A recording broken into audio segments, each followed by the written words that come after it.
आप कोई भी पॉलिसी बना रहे हो ना, तो इसको बेस रखना है पॉलिसी में कि आप चेक लेके गए तो बैंक को पे करना पड़ेगा। के लिए ये वाला इतना इंपॉर्टेंट नहीं है आपके लिए, ये दो इंपॉर्टेंट है। लेकिन यहां पर ये कह रहा है कि अगर 368 से आप कर रहे हो तो आपको ये मेजोरिटी चाहिए।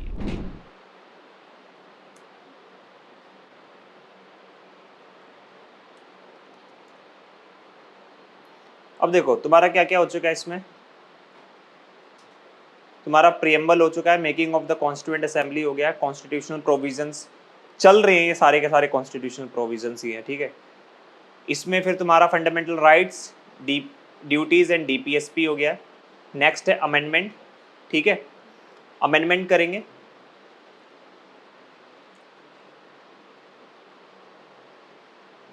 क्योंकि अमेंडमेंट में ऐसा कुछ खास है नहीं, ठीक है। अमेंडमेंट में क्वेश्चन भी आएंगे तो बहुत सिंपल क्वेश्चन आएंगे, बहुत छोटा सा। हाँ अभी अभी लेंगे, ज़्यादा टाइम नहीं, ठीक है। कॉन्स्टिट्यूशनल अमेंडमेंट, कॉन्स्टिट्यूशनल अमेंडमेंट का मतलब क्या है? आर्टिकल 368 पार्ट क्या है कॉन्स्टिट्यूशनल अमेंडमेंट का?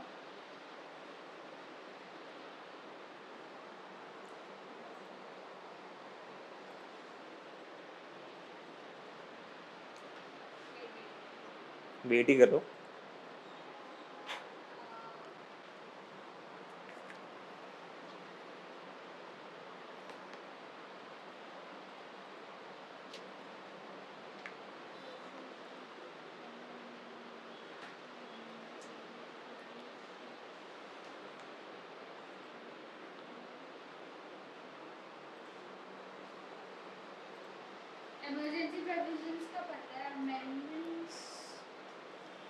इमरजेंसी के बाद क्या हुआ था?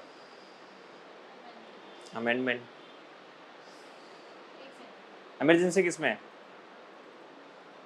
उसमें 14 के बाद क्या है? Services, elections, language, areas, language, emergency 19 19 skip कराया था मैंने, 20, ठीक है। पार्ट 20, ठीक है। कहाँ से लिया है? एडॉप्टेड फ्रॉम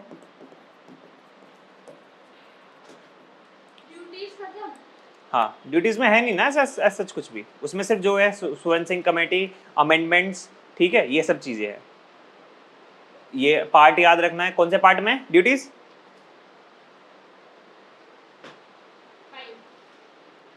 पार्ट 5 में।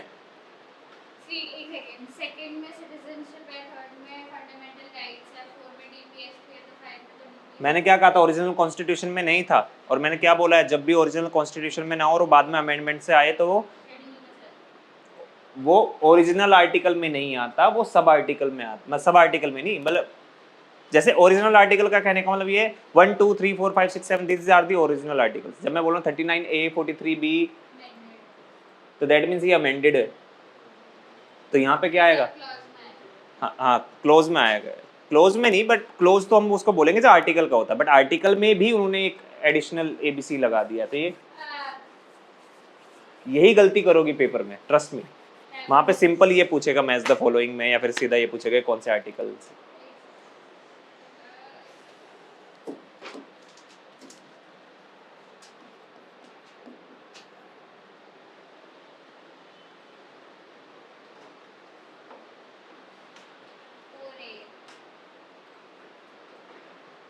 ठीक है,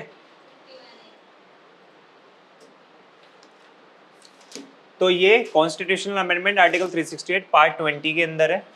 अडॉप्ट कहां से किया गया? ये अफ्रीका, अफ्रीका से लिया गया ये, ठीक है। इंडियन कॉन्स्टिट्यूशन जो है ना, वो एक तरीके का मिक्स्ड है। मिक्स्ड कैसे है? रिजिड भी है एंड फ्लेक्सिबल भी है। फ्लेक्सिबल कैसे है? 13 अमेंड करने की बात हो रही है, वो रिव्यू का है, अमेंड की बात हो रही है कि कॉन्स्टिट्यूशन जो है अमेंड के टर्म में मिक्स्ड है, फ्लेक्सिबल भी है, रिजिड भी है। उसके कुछ प्रोविजंस ऐसे हैं जिसमें आपको क्या है, आर्टिकल 368 की जरूरत नहीं है। कौन से हैं? इनिशियल मैंने बताया था। मतलब फ्लेक्सिबल कैसे है? फ्लेक्सिबल ऐसे है, देखो दो तरीके की मेजोरिटी समझो, simple majority and special majority. ठीक है, जो भी कॉन्स्टिट्यूशन में अमेंडमेंट सिंपल मेजोरिटी के थ्रू हो सकता है उसको हमने क्या बोला है? फ्लेक्सिबल है, आसान है। ठीक है, और जो 368 से हो उसको क्या बोलेंगे हम? 368 यही होगा ना, अमेंड करना है तो स्पेशल मेजॉरिटी चाहिए। स्पेशल मेजोरिटी चाहिए। अब 368 से अगर हम कर रहे हैं तो वो क्या है? रिजिड है, क्योंकि उसके लिए बहुत बड़ी मेजोरिटी चाहिए होती है। ठीक है, तो इसलिए आपको दोनों फीचर देखने को मिलेंगे। तो सिंपल, ये फ्लेक्सिबल का एग्जांपल बताओगे मुझे कोई?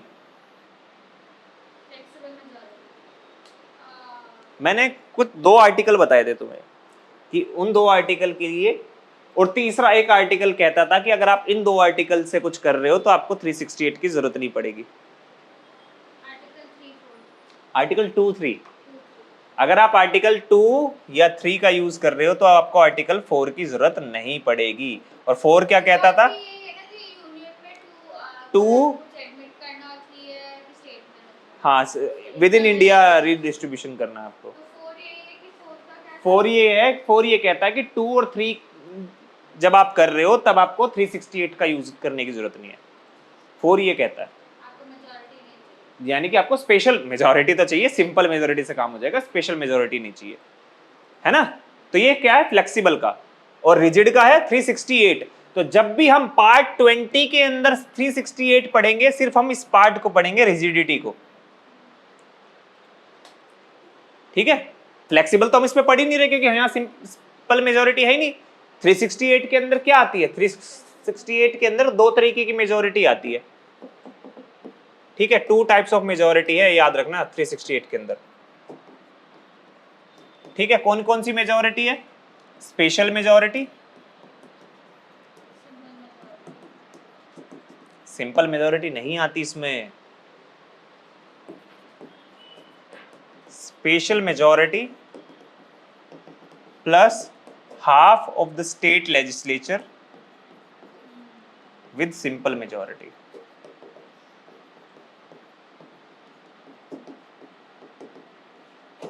ये दो मेजोरिटी है। जो भी प्रोविजंस कॉन्स्टिट्यूशन को अमेंड करते समय फेडरल फीचर को क्या कर रहे होंगे? क्या कर रहे होंगे फेडरल फीचर को? तुम खो जाती हो, पता नहीं कहां होती हो। ये वाला सेकंड वाला देखो। कोई भी, जब आप कॉन्स्टिट्यूशन को अमेंड कर रहे हो, अमेंड करते समय अगर आप फेडरल स्ट्रक्चर को इंपैक्ट नहीं कर रहे, हार्म नहीं कर रहे फेडरल स्ट्रक्चर को, तब आपको क्या चाहिए? सिर्फ special majority.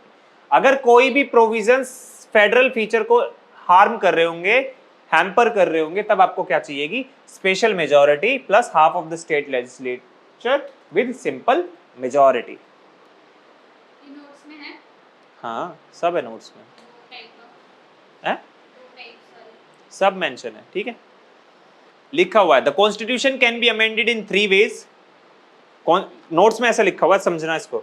The constitution can be amended in 3 ways, और फिर बोल्ड में लिखा हुआ है 2 ways under article 368। Total constitution 3 तरीके से अमेंड हो सकता है, बट अंडर आर्टिकल 368 दो ही तरीके से अमेंड है। जैसे कॉन्स्टिट्यूशन में तो क्या आ गया? सिंपल भी आ गया, स्पेशल भी आ गया, और special majority with half of the state legislature भी आ गया ना? बट सिंपल कहां हो रहा है? जैसे आर्टिकल 2 और 3 वाला वो है जो आर्टिकल 4 है ना, कि 368 की जरूरत नहीं है, ऐसे ही नॉर्मल अमेंड हो जाएगा वो।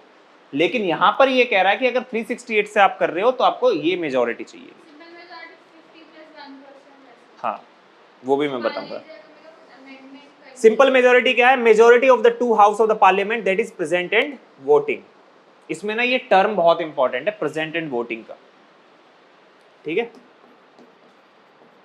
प्रेजेंट एंड वोटिंग का बहुत इंपॉर्टेंट टर्म है। दोनों हाउस का चाहिए सिंपल मेजॉरिटी। हाँ, दोनों हाउस का चाहिए। ठीक है, तो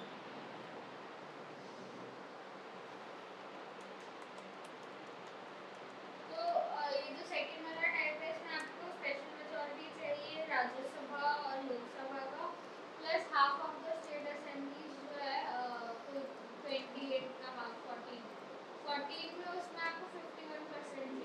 यही है ना। क्या दूसरे टाइप में आपको 3/4 cup Rajya Sabha Lok Sabha plus 14 states का 3/4 2/3 दिमाग 2/3 ऑफ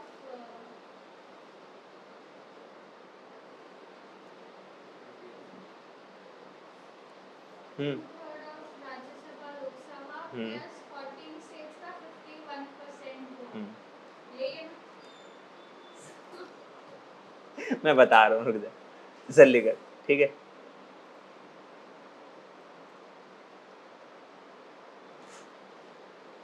देख, सबसे पहले मैं समझाता हूँ सिंपल मेजोरिटी, ठीक है। यहाँ पे लोकसभा राज्यसभा भूल जा, यहाँ किसी भी हाउस में वोटिंग हो रही है, सिर्फ उस हाउस की समझ, चाहे लोकसभा में हो रही है चाहे राज्यसभा में। सिंपल में क्या है, क्या बोला है, प्रेजेंट इन वोटिंग 50% मेजोरिटी में, ठीक है। अगर मान ले कि स्ट्रेंथ कितनी है, 500 की स्ट्रेंथ है टोटल हाउस की, उस दिन कितने लोग आए हैं, 400 आए हैं, दैट इज प्रेजेंट, ठीक है। लेकिन वोट कितने करने जा रहे हैं, इसमें वोट करने जा रहे हैं 300, तो इसकी मेजोरिटी कितनी बन गई, 151। प्रेजेंट एंड वोटिंग, क्लास में ऐसे ही तो होता है। और ये वोटिंग का सीन क्या है, क्योंकि ये प्रेजेंट है, बट इसमें जब वोटिंग का टाइम होता है कुछ बॉयकॉट कर देते हैं ना, कि हम नहीं कर रहे वोट, हम जा रहे हैं, हाउस से बाहर जा रहे हैं, है ना, अब्सटेन कर देते हैं खुद को वोटिंग से, कि हम वोटिंग डालनी ही नहीं है। मैं ये बोल रही हूँ कि अगर कोई भी आर्टिकल को अमेंड करना है जिसके लिए मुझे इस प्रकार का मेजॉरिटी चाहिए, ठीक किस है? प्रकार का, simple special? Special special. Second type, ठीक है। तो इसका मतलब कि मुझे राज्यसभा लोकसभा का इंडिविजुअल 2/3 इंडिविजुअल 2/3 चाहिए, प्लस आपने बोला हाफ स्टेट असेंबलीज, हाँ 28 स्टेट्स में स्टेट असेंबलीज है, हाँ तो मुझे 14 स्टेट्स का हाँ स्टेट असेंबलीज में अप्रूवल चाहिए। हाँ अप्रूवल चाहिए, 51% वोट जो भी हाँ प्रेजेंट एंड वोट कर रहे हैं, यही है ना। हाँ वही तो है, सिंपल बता इसका दिया। कोई ऐसे तुम इतना एग्जाम कंफ्यूज होकर मत समझो, तुम सिर्फ इसको इतना समझो, सिंपल क्या कहता है, स्पेशल क्या कहता है, सिर्फ ऐसे समझो। इसका कोई एग्जांपल है सेकंड टाइप तो इसमें दे तो तो बड़ा रहा हूँ, टाइम कंज्यूम होगा कोई भी अगर मेरे को amendment second type of majority special majority से लेता है हर स्टेट में पास करो रेजोल्यूशन फिर बट उसमें ये वाली चीज है ना कि उसमें ऑब्लिगेशंस नहीं है, एक तो टाइम फ्रेम वर्क नहीं है, ठीक है, और उसमें ये भी नहीं दिया गया हुआ कि भाई कब तक आप जो है प्रेसिडेंट चाहे, प्रेसिडेंट के ऊपर है उस पर मेजर, आगे बताऊंगा, वेट तो करो तुम, पहले ये समझो सिंपल, समझ में आ गया ये। जब मैं बात कर रहा हूँ स्पेशल की, सिंपल में मैं तुम्हें बता दूं पहले कि सिंपल में क्या क्या नोट्स में लिखा हुआ है। सिंपल में है तुम्हारा जैसे कि कोई भी एडमिशन और establishment of new state under article 2, formation of new state और alteration of area boundaries name वगैरह आर्टिकल 3, फिर इसके बाद एबोलिशन और creation of legislative council in state, ठीक है, इस सब के लिए। सेकंड शेड्यूल एमोल्यूमेंट्स वगैरह, अलाउंसेस एंड प्रिविलेजेस वगैरह जो हैं, प्रेसिडेंट गवर्नर स्पीकर इन सब के, कोरम जो है पार्लियामेंट का, रूल्स हैं जो प्रोसीजर्स हैं, लैंग्वेज है, बहुत सारी चीज़ें ऐसी हैं, ठीक है। जजेस के नंबर इंक्रीज करने हो सुप्रीम कोर्ट के जजेस की, इन सब के लिए। तो अगेन मैं तुम्हें एक चीज़ बताया था कि अब हम क्या काम कर रहे हैं, जजेस के नंबर इंक्रीज कर रहे हैं, that means we are providing the power to this, more power to the supreme court, तो उसमें बहुत आसान हो, लेकिन जब छीनने की बारी आएगी तब वो बहुत टफ हो जाएगा, है ना। तो जब हम नंबर बढ़ा रहे हैं तो ईजी है। तो ये सारे के सारे 5th schedule area 6th schedule area में ये सब कर रहे हैं, सब सिंपल मेजोरिटी से आएगा।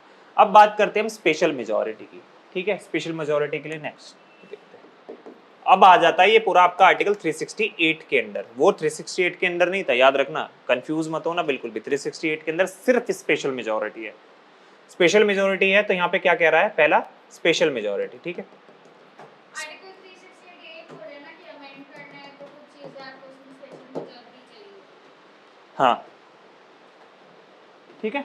अब जैसे ये कह रहा है कि आपको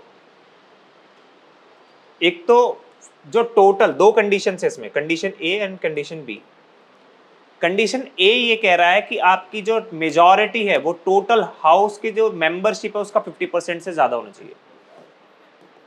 टोटल मेंबरशिप से क्या 50% ज्यादा होना चाहिए टोटल मेंबरशिप। अभी मैं एग्जांपल के साथ समझाऊंगा। दूसरा क्या कह रहा है आपका 2/3 majority of present and voting. ठीक है, ये अब कैसे, ये दोनों कंडीशन कैसे मैच होगी? 500 की स्ट्रेंथ है, 500 की स्ट्रेंथ है तो 50% से ज्यादा कितना होना चाहिए? 251। एक कंडीशन तो ये होनी चाहिए। पहले सुनो ना, सिंपल में तो सिर्फ एक ही कंडीशन लग रही है ना, प्रेजेंट एंड वोटिंग वाली। यहां पर इससे नीचे नंबर नहीं जा सकता, बट सिंपल में इससे नीचे जा सकता है।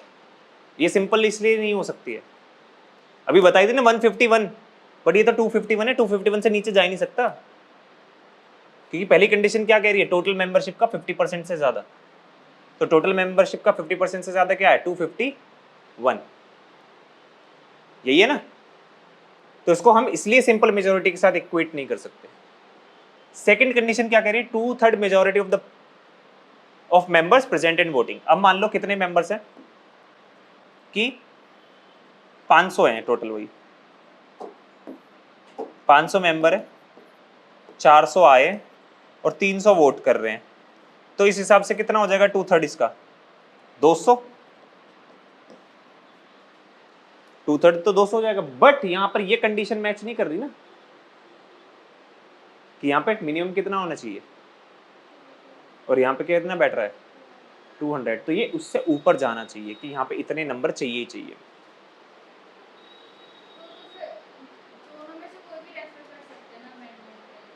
दोनों में से कौन सा? अगर अमेंडमेंट चाहिए तो कोई भी स्पेशल मेजॉरिटी रेफर कर सकते हैं कि फर्स्ट वाली करनी है? फर्स्ट वाली मतलब समझा नहीं मैं। मान लीजिए अमेंडमेंट करना है, मुझे स्पेशल मेजॉरिटी चाहिए। हाँ, तो स्पेशल मेजॉरिटी में आपने दो क्राइटेरिया देते हैं, या तो ये होना चाहिए, या नहीं है, या नहीं है, एंड है, और नहीं है, एंड है। ये दोनों कंडीशन मैच होनी चाहिए, समझ रहे हो? ये दोनों ही कंडीशन मैच होनी चाहिए, तब जाके वो दिखाओ, बेयर एक्ट दिखाओ।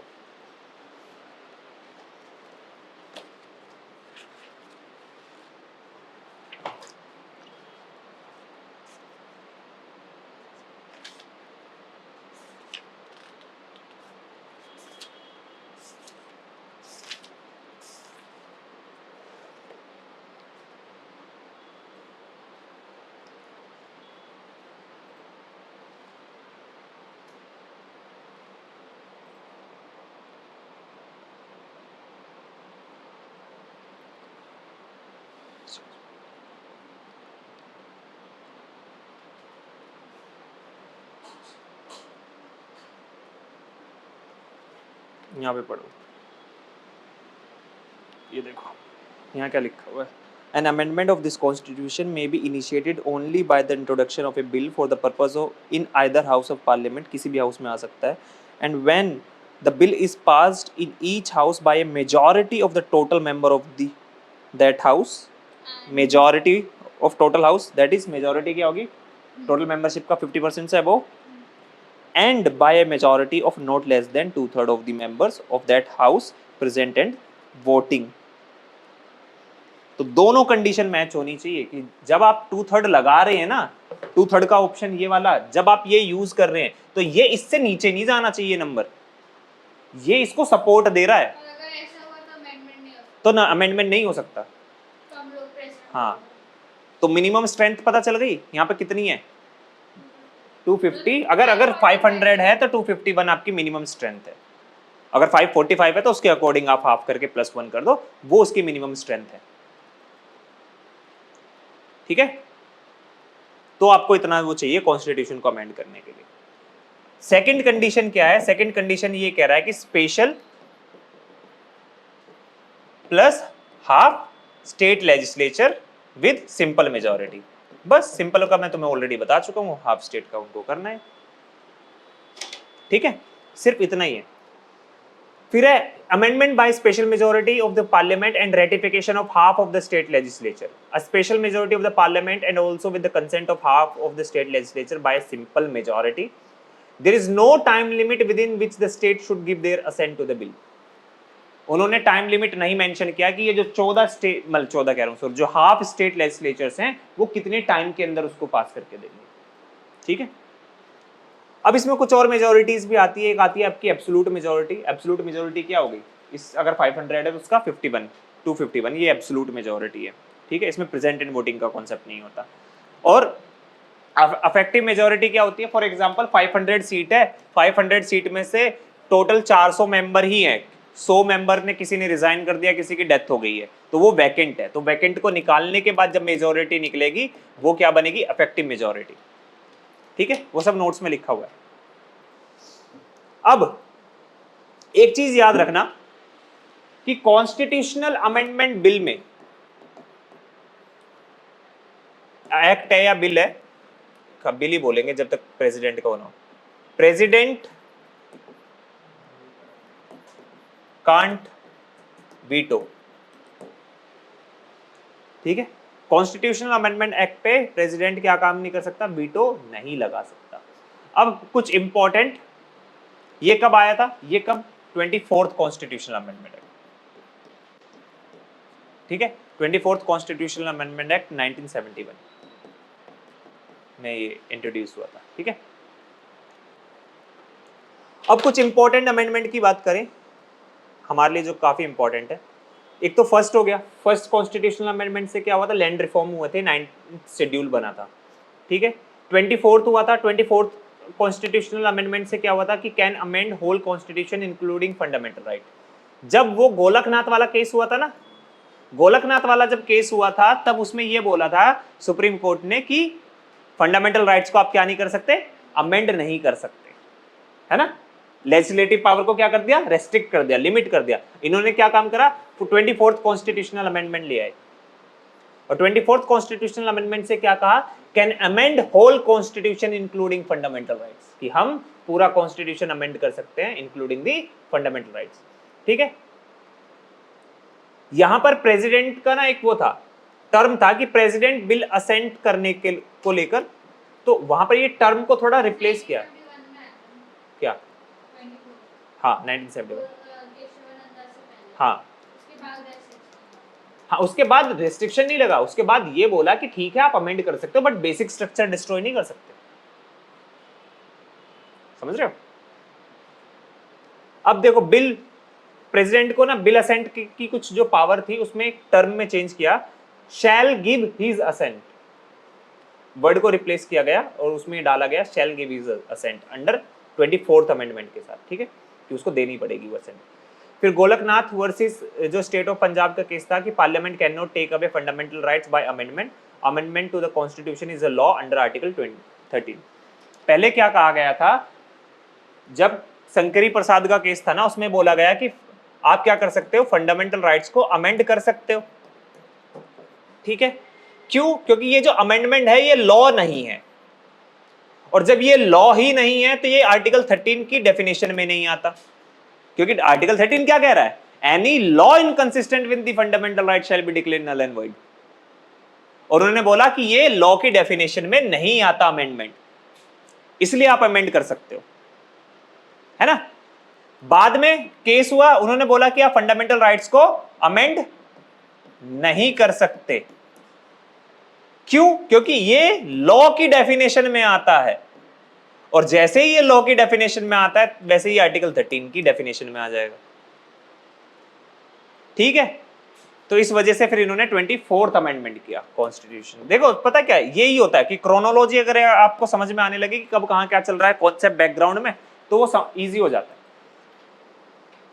नाउ फिर एक आया आपका 31st कॉन्स्टिट्यूशनल अमेंडमेंट एक्ट आया था 1973 का, जिसमें लोकसभा की सीट्स को इंक्रीज कर दिया था 543। फिर आपका आया था 74 में, जिसको सिख कह रहा हूं, सिक्किम को स्टेट बना दिया था। तो याद रखना कि सिक्किम किससे बना था, मतलब कि स्टेट बना था कह रहा हूं, एसोसिएट किया था, स्टेट इंडिया के साथ मिला था 35 से बना था इंडिया के अंदर, एंड 36 से उसको स्टेटहुड मिला था। वो नोट्स में लिखा हुआ है। तो आपसे पूछ लेगा कि सिक्किम को स्टेटहुड कौन से अमेंडमेंट से मिला, 36 से मिला, ठीक है। फिर मिनी कॉन्स्टिट्यूशन 42nd को कहा जाता है। 44th 1978 में हुआ, बट उसके लिए ऐसा कुछ इंपॉर्टेंट नहीं है, इंपॉर्टेंट आएंगे तो उसके अमेंडमेंट्स हैं कि कौन से उसमें अमेंडमेंट हुआ, ठीक है। 52nd है, 52nd में एंटी डिफेक्शन लॉ आया था। कौन सा पार्ट इंसर्ट, वो कौन सा शेड्यूल इंसर्ट किया था एंटी डिफेक्शन के लिए?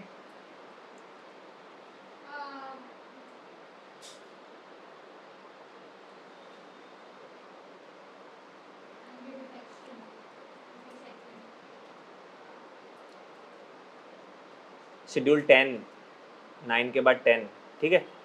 फिर 61st से वोटिंग एज रिड्यूस की थी 21 to 18।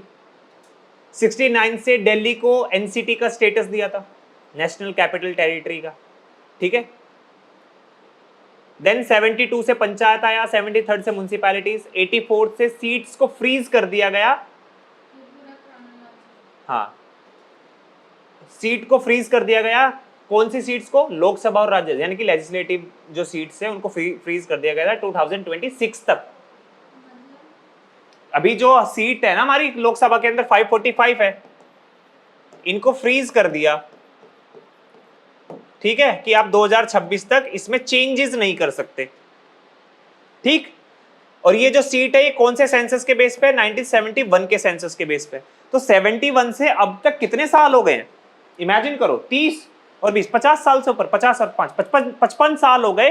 हम 55 साल से क्या पॉपुलेशन ही चेंज नहीं हुई हमारी? और हमारे जो मेंबर्स होते हैं लेजिस्लेटिव असेंबली या फिर लेजिस्लेटिव बॉडी के अंदर, वो पॉपुलेशन के बेस पे रिप्रेजेंटेटिव होते हैं।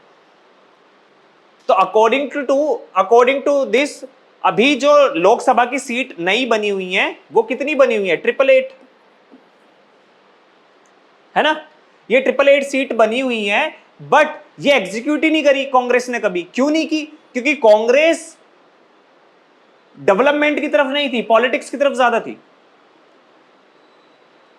क्योंकि इसको बैठाने के लिए, 888 को बैठाने के लिए नया पार्लियामेंट बनाना पड़ता, जो अभी गवर्नमेंट ने किया कि नया पार्लियामेंट इस सीट के बेस पे बनाया गया है। क्योंकि अब 2026 हो जाएगा, 26 होते ही ये सीट रीऑर्गेनाइज होंगी। अब जो नेक्स्ट इलेक्शन होंगे ना, वो इस पे नहीं होंगे, वो इस पे होंगे, ठीक है। और फिर रोते हैं, बैठते हैं, कहते हैं कि भैया ये कर रहे हैं वो कर रहे हैं, बट तुमने तो नहीं किया ना इतने टाइम से, कोई तो कर रहा है। यू नो, वी पे around 1000 crore yearly rent government offices का। ये जो सेंट्रल विस्टा प्रोजेक्ट बन रहा है ना पूरा, इससे हम ये सेव कर लेंगे। अगर मान लो यहाँ पर 20 करोड़ का प्रोजेक्ट है ना ये पूरा का पूरा, तो 1000 हम ऑलरेडी सेव कर रहे हैं, और ये 1000 आगे बढ़ता इन्फ्लेशन के साथ साथ, तो हम यहाँ पर डाइवर्ट करके इसको 20 साल में हमारा ही एसेट नहीं हो जाएगा वो, एक सेंट्रलाइज प्रॉपर मैनर में, है नहीं, सेंट्रल कमांड बन जाएगा सारा। तो फिर उसके बाद आपका आता है 86 constitutional amendment act, right to education. 89 था आया था आपका, सेपरेशन हुआ था किसका? SC/ST कमीशन का। पहले ये साथ में थे, बट दोनों कमीशन सेपरेट हो गए थे। फिर 91st आया। 91st में क्या किया गया? ये बोला गया कि जो काउंसिल ऑफ मिनिस्टर है ना, इसकी स्ट्रेंथ 15% से ज्यादा नहीं हो सकती, ठीक है, इंक्लूडिंग PM, लोकसभा, ठीक है, लोकसभा इंक्लूडिंग PM, क्योंकि PM is part of council of minister ना। आप उससे ज्यादा मिनिस्टर्स नहीं बना सकते। पहले क्या हो रहा था, किसी को भी मिनिस्टर बना दिया, कितने भी लोगों को बना दिया, तो यहाँ फिक्स किया गया है, ठीक है। तो याद रखना।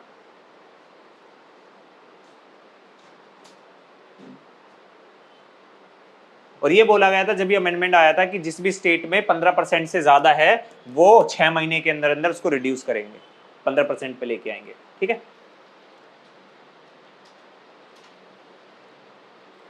फिर आपका आता है 93rd अमेंडमेंट से आया था आपका 27% रिजर्वेशन टू OBC। फिर 97 से कोऑपरेटिव सोसाइटीज। इंपॉर्टेंट है 99 में आया था NJAC is a national judicial appointment commission करके, ठीक है, जो सुप्रीम कोर्ट का कॉलेजियम सिस्टम है ना। 99 वाली कॉन्स्टिट्यूशन को अमेंड किया गया। अभी तो बहुत है, ठीक है। उसके बाद क्यों करते हैं सर? जरूरत पड़ती है time to time. 100 constitution amendment act हुआ था कि इंडिया ने बांग्लादेश के साथ टेरिटरी डिस्प्यूट को सेटल किया था। अगेन मैंने क्या कहा था कि अमेंडमेंट करने की जरूरत क्यों पड़ गई, क्योंकि हम टेरिटरी दे रहे हैं। और मैं तो पहले क्या था, देने का मतलब फिर कॉन्स्टिट्यूशनल अमेंडमेंट, और अगर लेंगे तो कोई जरूरत नहीं है। फिर 101 जीएसटी, आपसे पूछ लेगा कि जीएसटी कौन से अमेंडमेंट से आया है। फिर नेशनल कमीशन, 2019 में जो जीएसटी आया हाँ 2019 में नहीं 17 में आया, 17 से लागू हुआ था। फिर एक 101 2016 GST, 102 national commission for backward class. तो ओबीसी का जो national commission for backward class था वो स्टैट्यूटरी कमीशन था पहले, उसको कॉन्स्टिट्यूशनल बॉडी बना दिया, ठीक है। फिर उसके बाद 103 से ईडब्ल्यूएस का रिजर्वेशन आया, 104 से आया extension of SC ST reservation for next 10 years. मैंने बताया था ना एससी एसटी का रिजर्वेशन पहले 10 साल के लिए था, बट उसको हर 10 साल में एक्सटेंड करते हैं। फिर 105 से आया कि जो ओबीसी लिस्ट बनाने की जो पावर थी स्टेट की, वो छीन ली थी जब हमने national commission for backward class बनाया था, बट उसको वापस से रिस्टोर किया। और अभी 106 से आया आपका 1/3 वुमेन रिजर्वेशन इन लोअर हाउस, ठीक है, जो आया है। तो ये यहां पर आपका क्या होता है, पूरा का पूरा अमेंडमेंट पार्ट खत्म हो जाता है, क्योंकि वो अमेंडमेंट्स तो तुम्हें याद करने ही पड़ेंगे, उसमें ऐसा कुछ है नहीं। जो स्टोरी लाइनअप थी वो सब मैंने तुम्हें बता दी है। तो यहाँ पे तुम्हारा कॉन्स्टिट्यूशनल अमेंडमेंट भी खत्म होता है।